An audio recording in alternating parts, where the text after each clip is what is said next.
Hello YouTube. Today we will be finding the solutions to differential equations with a characteristic equation that has a repeated or complex root.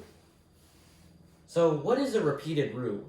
Well, take this differential equation right here.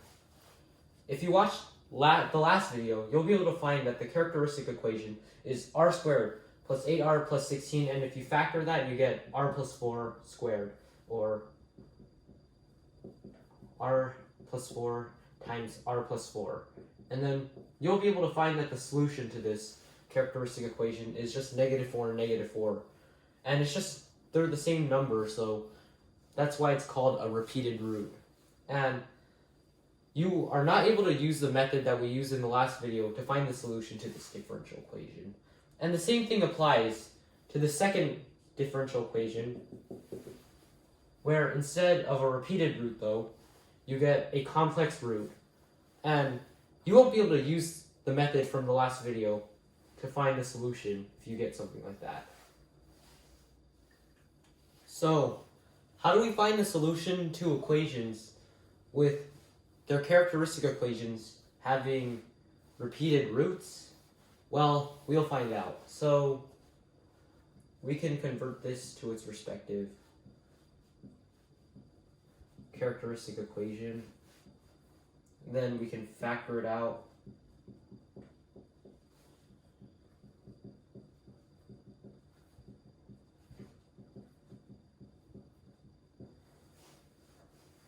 So here you can start creating the same equation that we used last week, where we have C1, which is an arbitrary constant, times e to the -4x. But then for the second term in this solution, instead of just putting e to the -4x in C2, we'll put an extra x here.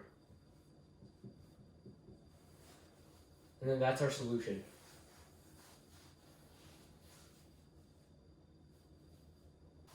So let's do the complex root problem. So we can convert this differential equation into its respective characteristic equation, where we get this. We can solve for the characteristic equation by using quadratic formula, which is something you all should have learned in Algebra 1.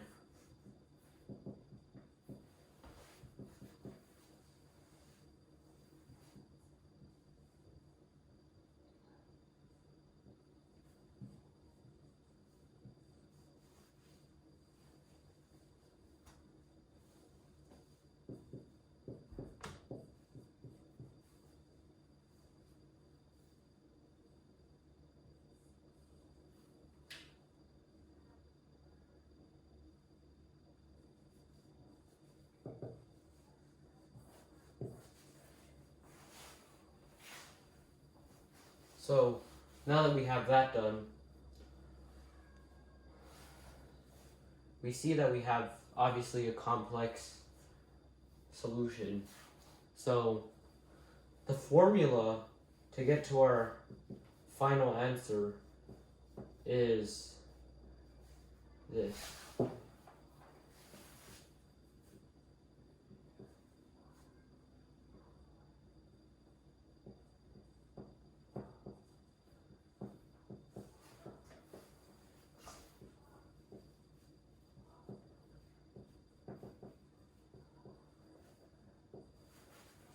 Where this alpha term is equal to the real part of our solution, and this beta part is equal to the complex part of our solution, excluding the I part. We don't care about the I when we're plugging in the numbers into our final solution. We only care about this, the real part of our complex part. So after we plug in all the numbers, we get y equals C1 e to the -4t cosine root 92t plus C2 e to the -4t sine root 92t. And that is our final answer.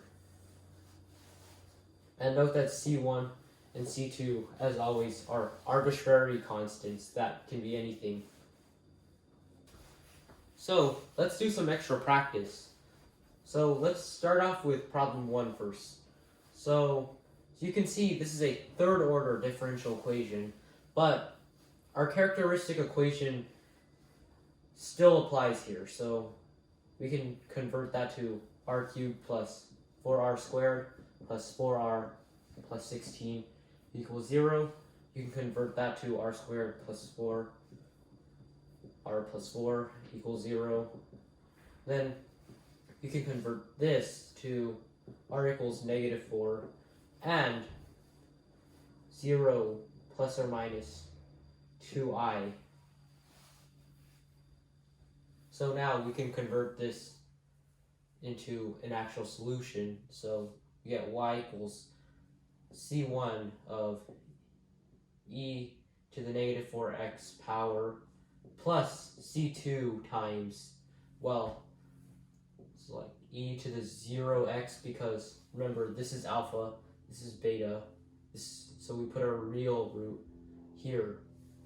So this goes to 1, then we just add cosine of beta x, or 2x, plus c3, and then since we're also doing e to the 0x, we can just disregard it. So sine 2x, and then a less cluttered form would be c1 e to the negative 4x plus c2 cosine 2x plus c3 sine 2x.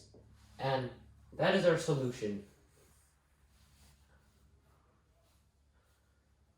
Okay, now for the next problem.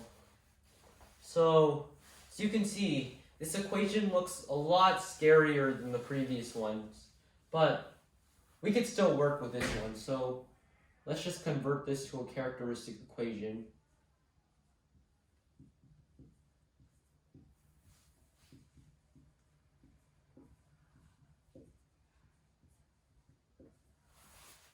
And then if you use some crazy algebra, you'll be able to find that this is equal to r squared plus 4 times r squared plus 8r plus 16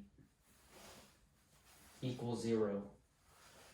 And then you can probably already tell that this is a complex root and this is a repeated root all in one, which is why I chose this problem. So let's go with it. So r is equal to, well, from this one, 0 plus or minus 2i, and then r equals negative 4 twice.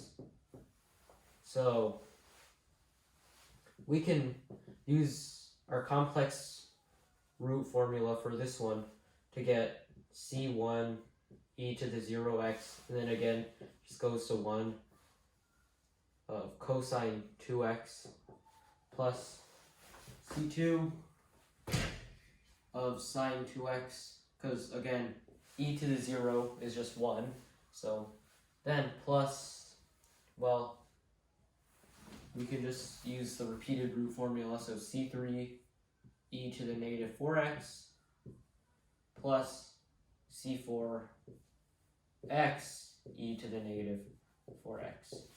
And that is our solution.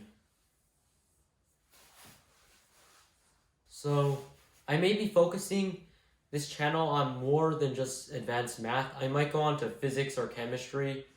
I don't know. Anyways, thanks for watching.